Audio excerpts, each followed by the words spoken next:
Yes, I'm so happy. The simple pleasures are the best. Yeah. Bem-vindo ao segundo bloco do programa Papo Cabeça. A entrevista de hoje é sobre consumo. Eu recebo no nosso estúdio o Pablo de Assis, que é psicólogo e também mestrando em comunicação na Tuiuti. Exatamente. É isso. Pablo, chega muita gente, você atende em consultório, em clínica e tudo mais. Sim. Chega alguém reclamando que consome demais. O consumismo chega a ser uma doença assim, perceptível pela pessoa? Geralmente o consumo em si ela nunca é percebida, ela só começa a ser problema quando a conta bancária começa a ficar muito no vermelho. O problema geralmente nunca é percebido como um problema, a mesma coisa do vício de drogas. O fato de a pessoa usar droga nunca é problema, o problema são sempre as consequências que esse ato vai trazer. E consumo é a mesma coisa. A pessoa vai comprar, pode comprar todos os dias, enquanto ela tiver dinheiro, ela nunca vai perceber como problema. Mas ela chega no consultório daí quando está desesperada já, ou não? Você que acaba falando, olha, normalmente... Depende do caso, ser. né? Tem casos onde a pessoa ela percebe que está gastando demais, daí ela vai procurar ajuda, que ela não consegue se controlar. E outros casos onde o consumo ele aparece como um sintoma acessório ou qualquer outra coisa que não faz parte do problema principal, mas também está prejudicando a vida da pessoa. Certo. E a família, as pessoas que estão próximas, assim, como que elas devem lidar e chegar para a pessoa e falar, olha, você está compulsivamente consumista? É complicado porque, dependendo da faixa etária, o consumo ele se reflete na família também, né? Principalmente quanto mais jovem a pessoa é, mais a chance da família também ser consumista é muito grande. Então a família também perceber isso é difícil. Uma criança ela não vai, digamos, aprender a consumir sozinha, gastar demais sozinha. Né? Geralmente ela tem um pai, uma mãe que gasta demais, ela vê isso como um modelo a ser seguido. Vem de berço, normalmente. Sim, assim. geralmente quando é muito jovem. Quando isso começa mais velho, isso geralmente vem para poder suprir alguma necessidade, uma carência, para poder eliminar uma ansiedade de uma forma mais imediata. Por que começa a ganhar demais? A pessoa também às vezes começa a gastar demais e se torna uma compulsão? Pode se tornar uma compulsão quando você perde o controle, né? Quando você tem, digamos que, a pessoa ela aprende que se você tem dinheiro, se você ostenta poder, isso é sinal de status, isso é bom. Então a pessoa passa a ganhar mais, passa a gastar mais como sinal de que ela está ganhando bem, de que ela tem esse poder que é sem ganho e ela pode perder o controle, sim. Tá certo. A nossa repórter, a Laís, ela foi para as ruas e tem uma pergunta, vamos escutar. É que eu tenho um filho adolescente, né? Eu gostaria de saber como ensinar ele a gastar menos. O bicho gasta, que é um absurdo. Ele fala que vai economizar, mas o dinheirinho da gente vai embora. O dele ele economiza, o da gente vai embora. Isso daí é uma pergunta interessante, porque geralmente quando uma mãe quer ensinar uma coisa para o filho, você tem que passar para o modelo.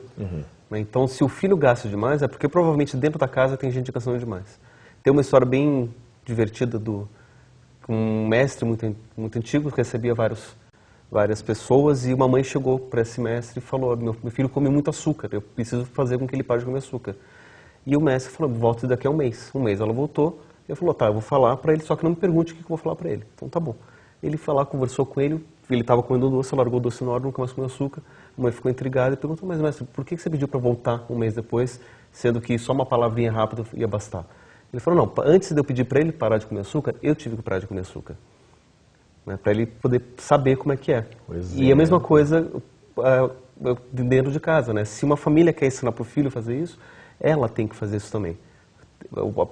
Parte primeiro daí, a premissa básica é essa. Certo, mas a sociedade também, o meio, né, o comércio, não influencia muito nisso? Às vezes essa questão de agora crediário fácil, não acaba seduzindo a pessoa 17 vezes sem juros? Facilita, mas se a pessoa ela tem uma estrutura própria, ela não precisa recorrer a esses recursos. Né? Tem maneiras muito mais fáceis. A pessoa ela pode saber, por exemplo, que se ela economizar durante 2, 3 meses, ela compra o celular dela, em vez de ela parcelar em 6 vezes. Né? Ela vai, tudo bem, vai demorar 3 meses para ter o celular dela, mas ela vai ter pagando à vista, sem cair em dívidas, sem recorrer a despesas extras. É questão de disciplina. Temos mais uma pergunta que o pessoal fez na rua. Vamos lá. Qual a idade ideal para se começar a discutir economia com o filho, a ponto de preparar ele para o mundo? A partir do momento que a criança ela começa a ter relações com as outras crianças, começa a sair mais de casa, quando ela vai para a escola, quando ela começa a ter um pouquinho mais de dependência, a partir desse momento é bom preparar a criança para o mundo. Né? Tem alguns educadores que dizem que não é saudável a criança mexer com dinheiro. Outros já dizem que é bom ela começar desde cedo a aprender a mexer com dinheiro. Né? Ter uma pequena mesada, nem que seja uma coisa simbólica, para que ela vá economizando durante o ano para que depois no final do ano ela possa comprar o presente de Natal dela ou do aniversário. O querer, por exemplo, quando ele vê o amiguinho com um brinquedo novo, o querer e ter, ajuda na questão no pós, depois consumismo ou não? Eu quero, a mãe dá, eu quero, a mãe dá. Depois ele vai acabar comprando, eu compro, tenho dinheiro, eu compro, Muitas eu não vezes tenho. Sim, muitas vezes sim, porque assim, isso tem muito a ver com a forma como a gente lida com a nossa ansiedade. O fato da gente ver alguma coisa, sentir vontade, a gente fica ansioso, e a gente quer, aquilo nos é dado, sacia a ansiedade. E a pessoa ela aprende que quando eu quero alguma coisa, ou quando eu fico ansioso e eu quero alguma coisa, aquilo, e eu possuir algo, pode servir para livrar minha ansiedade. Então é um recurso, realmente. é um recurso que a pessoa acaba aprendendo como lidar com a ansiedade, que é um recurso meio uma muleta quase. Ou seja, em vez de fumar ou usar alguma coisa, a pessoa para academia, ela acaba gastando. Ela acaba gastando porque ela aprendeu que quando ela estava ansiosa, ela dava alguma coisa para ela e ela ficava mais calma. E acontece da pessoa não ter dinheiro e mesmo assim sair para gastar, Sim. consciente? Sim. O que se faz nesse caso? Sim, tem muita gente, por exemplo, que tem 3, 4 cartões de crédito, que paga a dívida de um cartão de crédito com outro cartão de crédito e vai acumulando dívidas. Né?